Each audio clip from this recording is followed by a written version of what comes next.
if I told you I had a way that you could outperform all your competitors on a couple of key financial measures, like profitability and return on equity, would you do it? Yes? Of course you would. And I've got the answer. Hire more executive women. The research is there. You can make the business case for it, but why isn't it happening? Why aren't there more women at the top of corporate America? This is my passion. All girls high school, all women's college, 30 years at Time Warner, made it to the C-suite. Now I'm doing leadership development, consulting work, and executive coaching for women. It's my passion. It always has been. I want to see more women get to the top. And it's also the mission of my firm. We want to have an impact. We want to move the needle. To that end, we published a women's leadership book last year, and we put forth our big vision. We call it our red suit vision. We want to see 30% representation of women in corporate America in 10 years. Now, the book came out last year, so we're in year number 9, and we've got to get going. What's the red suit part of this? If you will, visualize executive women in red suits, executive men in gray suits, and let's go into a corporate boardroom. A corporate boardroom today is about 10 people, person on either end, 4 on either side, and right now we have 1 red suit at that table. 1. If we can get 30%, think about it, there'll be 3 red suits at that table. I've been the only red suit at the table. How many women out there have been the only woman in the room at certain meetings? All right, a lot of you. Well, I certainly have.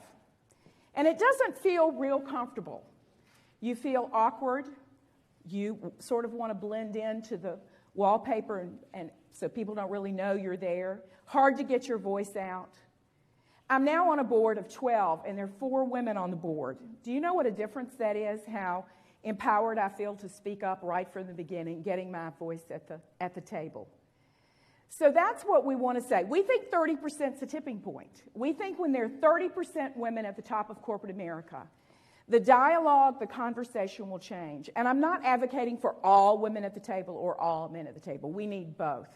We need both leadership styles. We need that conversation because I believe corporate America will be better run when we can have 30% women at the top of corporate America. That's where I want to go.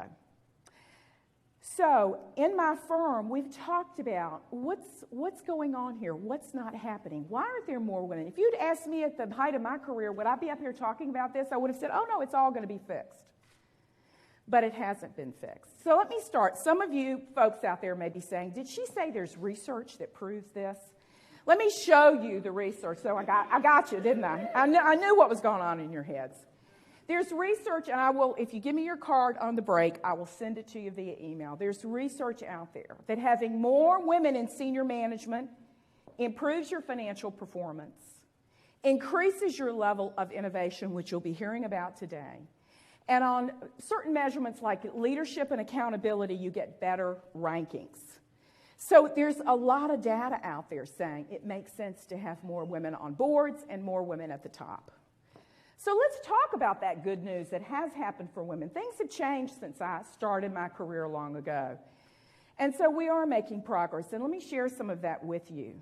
First of all, I'm sure you have all read, it came out a couple years ago, we're equal male-female in the workplace now. So we're starting off sort of 50-50, if you will. Secondly, I don't know if you know the data on women in education at this point, but 2 out of every 3 diplomas now are going to women. Women are going in record numbers to business school, law school, medical school. We're still a little behind in science and math. We're coming out with great resumes. We're getting hired. And yes, we're having great success early on in our careers. We're going to get promoted 1, 2, maybe 3 times. But then you hit that point, that mid-career stall out. And that's what we've been studying. What happens at mid-career? Why by the time we get to mid-career is it so hard? Are the hurdles so hard? And we seem not to get to the top. That's the question we're studying. So let me tell you where we are. Let's look at the status right now. We've got 14.1% women executives, and that's C-suite and one level down. All this data comes from the Catalyst organization, not for profit, that studies the status of women. So 14.1 at the top, 16.1 on boards. And I know for a fact some boards have 3-4 women, so a lot of boards have no women. And finally, 19 out of 500 Fortune 500 CEOs are women. Well, I think that's sort of pitiful. I really do. I can't believe that's as far as we've been able to get at this point. So my firm, we've been studying. We've now coached over 1,000 women. We've trained over 7,000 women. And we have talked to 3,000 executives, and this primarily Fortune 1,000 companies. We've talked to 3,000 executives about those women. And the themes began to emerge for us, and this is what was the foundation eventually of our book. And our themes are that there's certain behavior patterns that we women engage in that hold us back from getting us where we want to go. And as a coach and a person who believes in sisterhood and the support of women, there is so much now. We need to take charge of our careers. We need to make some things happen, and we need to be honest with each other. So this is not aimed at corporate America or government or society or anything. This is about us. What can we women do? So I want to have a little coaching session with you right now, a little personal coaching session. And I'm going to tell you some things that might be going on with you that you might want to reconsider, that you might want to break a rule. And I'm going to throw some new ideas out there. And for you men in the audience, I think some of what I'm going to talk about will resonate with you. And think about your female colleagues, your daughters, the women in your life. Maybe something I'm going to talk about today you can use in coaching and supporting them. So I'm thrilled you're here to hear this because you're part of this as well. So let's go to these rules. Let's start off with rule number 1. And this is a women's leadership conversation, so I'm primarily talking to women. Are you a focus on other women? Are you a natural nurturer? And I know there are a lot of you out there where you're very busy taking care of everyone in your lives. Not only your family, your aging parents, but you go to the office and you take care of your boss and your clients and your team. And what happens at the end of the day? You come home, you're exhausted, you flop on the couch, go to sleep, and the next day you get up and do it all over again. What's missing in that equation? You. That's what's missing in that equation. So I want you to think about the new rule I'm proposing. Here's the new rule. Take center stage. Now, what does this mean? It means a couple things to me. First of all, great women leaders are very resilient. You've got to learn how to be resilient. You've got to take care of yourself, be healthy, whatever it takes to do that. Take some time for yourself. The other part of that is you need some of this time to think about your own career. You've got to be okay being center stage and, yes, a little selfish for yourself because you need to be purposeful and intentional and strategic about your career. And if you don't take a moment and think about it, your career can bat you around as opposed to having the directions that you want to go. So that's rule number 1. Are you one of those people? So you might want to think about putting some time and effort and some thought, some meditation, if you will, into your future career. Rule number 2, the old rule. Are you a be modest person? That's the person that you compliment and they can't take the compliment. You say, you look great, that's a great dress. Oh, this old thing. Or someone comes off the stage, they've done a fabulous job, and you say, Mary, you did a wonderful job. And what do I say? Oh, it's nothing at all, after you put all that energy. If you're one of those people, you're also probably somebody who can't self-promote. You're uncomfortable talking about your successes, your strengths, what you're proud of. It feels arrogant or bragging. Now, I had a wonderful Southern mother who, when I was very little, said to me, Mary, you're way too bossy and you brag way too much and you're never going to have any friends. So my husband will tell you I'm still bossy, but I stopped bragging. So I go to 6th Avenue Publishing Fortune 500. I walk in the door. I'm 21 years old. I'm from a teeny tiny town in North Carolina. I went to a school that most people up here had not heard of, and I walk in the door of the Ivy League environment. Now, how do you think my Be Modest style worked? It didn't. So the first time I was stepped over for a job I really deserved and I really wanted, and I was personally wounded by that, I realized I had not been telling people what I was doing. We think senior management's omnipotent, and if I just work hard, do a quality job, everyone's going to know it, but they don't. You must learn to effectively self-promote, and it doesn't have to be bragging. You can do some sneaky bragging. You can have other people brag for you. There are other ways to do it. You don't have to do it yourself. Because what I want you to do is project personal power.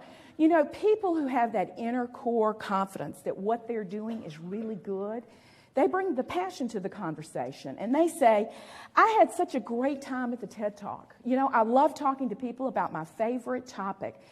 And I think it went pretty well. I feel pretty good about it. You know, it's a challenge, but it felt good. That's a brag. I'm bragging to the next person I'm going to talk to. But it's coming from an authentic place. It's really the truth. So if it's the truth, it's not bragging. If you're exaggerating, then it is. So I want you to think about that. If you have a hard time speaking up for yourself, think about how you can learn to comfortably self-promote. There are a lot of great books out there about it. Brag is a 4-letter word, toot your own horn. So look those up if that's something that speaks to you. Because we women need to get comfortable with power. We need to get comfortable showing up, being ready, being organized and prepared, feeling good about how we look, because that's when it's all hitting on all cylinders that we're going to speak up and get our voice at that leadership table, which is really what I want you to do. Number 3, seek approval. This is really my biggie. I'm an ENFJ on Myers-Briggs, and I have a very, very big F, feeling, people person. I believe that harmony is the highest value. I hate conflict. I want to be a crowd pleaser. I want everyone to come to the meeting. We talk, we make a decision, everybody leaves agreeing, and they're happy. I'm a consensus builder. And that is in my DNA. That's the kind of person I am. So again, that can work in corporate America, but not all the time. Sometimes you have to make a tough decision quickly. And then, somebody may not like my decision. Somebody may not like me. Very hard for me to come to grips with. So what happened is I got known as she's too nice. So when I would say, now why am I not getting this job? Well, we don't know if you can do the tough stuff.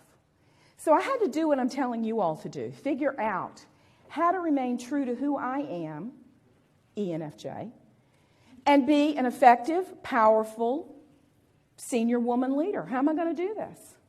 So I had to struggle with it and think about, if I'm making the right decision and I'm being fair, yeah, I may disappoint some people, but hopefully they'll get over it and they'll understand it and we'll still remain colleagues.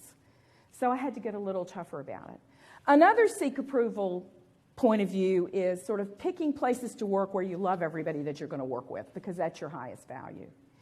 And yes, we want to work with people we like to work with, but I did not choose strategically within my corporation where I was going to work. I went to work where I liked the people as opposed to some of the function I needed to learn.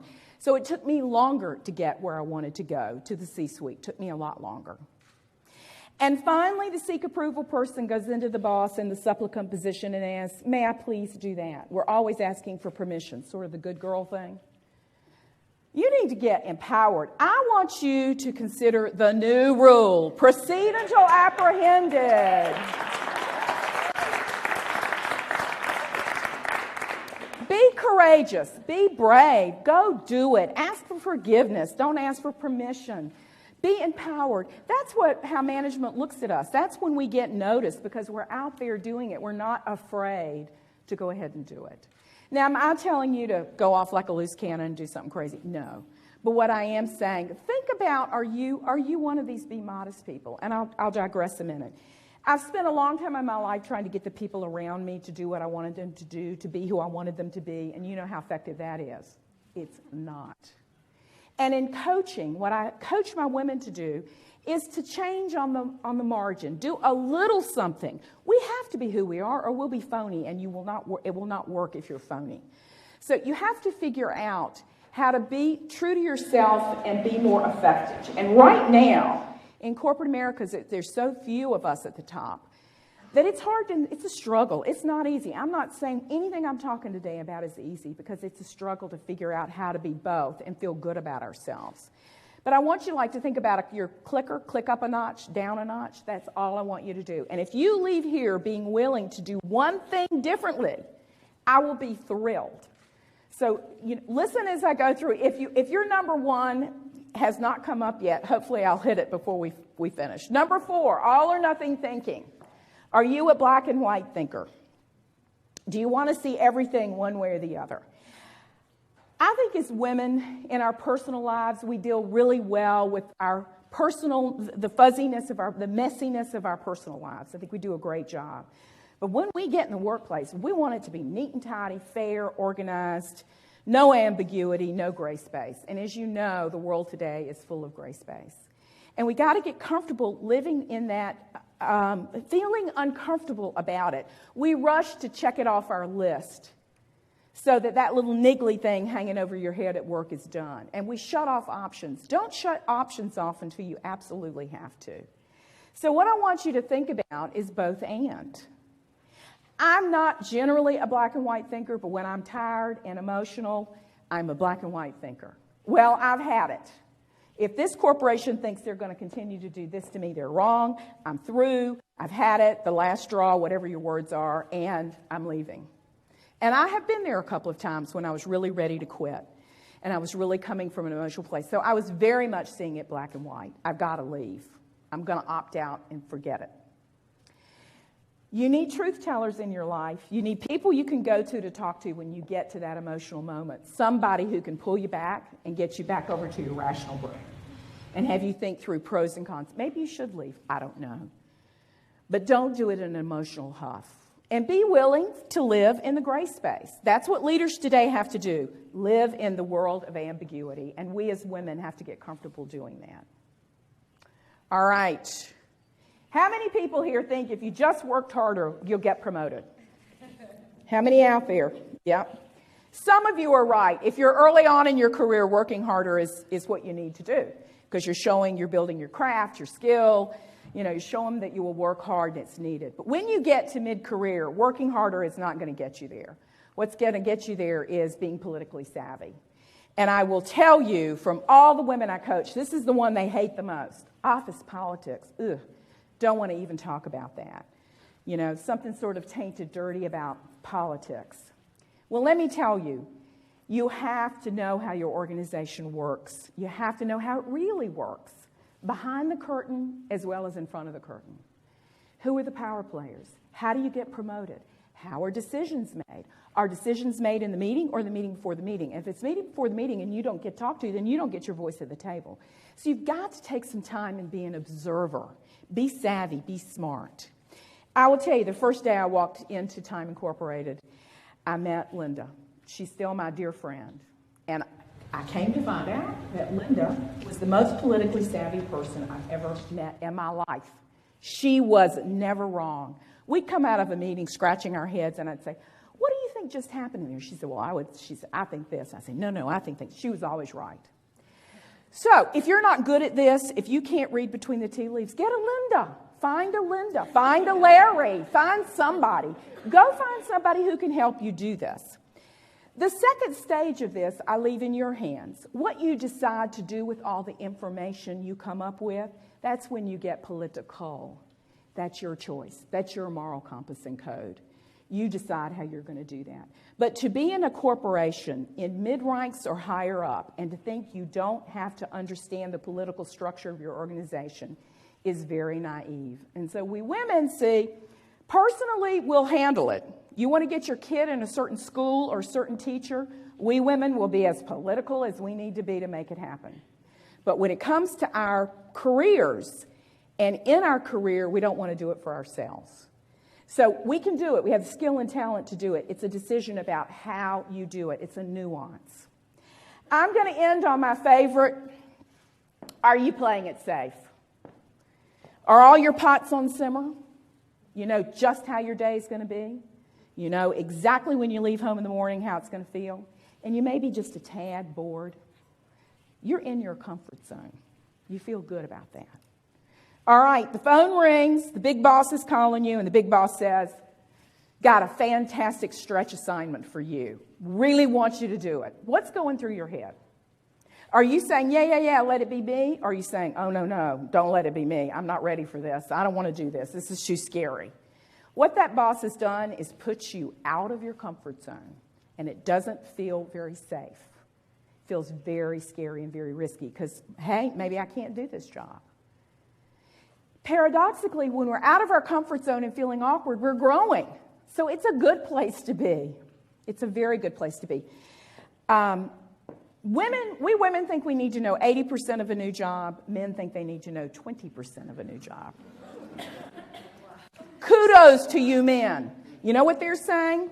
I'm confident. I've done it before. I'm going to go for it. Hey, this is a big opportunity for me. When we're sitting here being analytical about how we're going to fail, we go right to the negative place, how it won't work, how we can't do it. The reason I bring this up is big stretch assignments are how you show management what you can really do. It shows you're brave, courageous, fungible, an agile learner, all those things.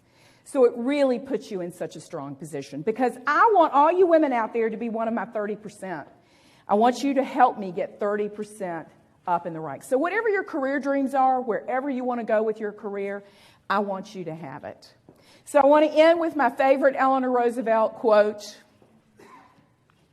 The future belongs to those who believe in the beauty of their dreams. I want you to believe in the beauty of your career dreams. I want you to have it. I want you to be one of my 30% because I know corporate America will be a better place with more women. So please be one of my women. Thank you.